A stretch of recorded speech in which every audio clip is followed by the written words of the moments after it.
এই ফ্রিজে দুটো কিটক্যাট আছে, যাই কি একটা বাবানকে দিই আর একটা আমি খাই। বাবান, ও বাবা, বোনও আছে তো। এনে ক্যাডবেরি খা। বাবান তুই নে, বোন এনে তুইও নে। হ্যাঁ দে, খা।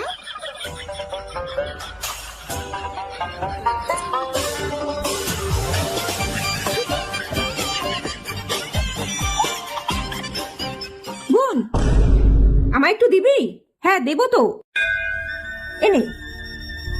বাবান আমায় একটু দে না। ইয়ে, দুটো হয়ে গেল। দেখলে মাসি, মা আমাদের উল্টো মানিয়ে দিল।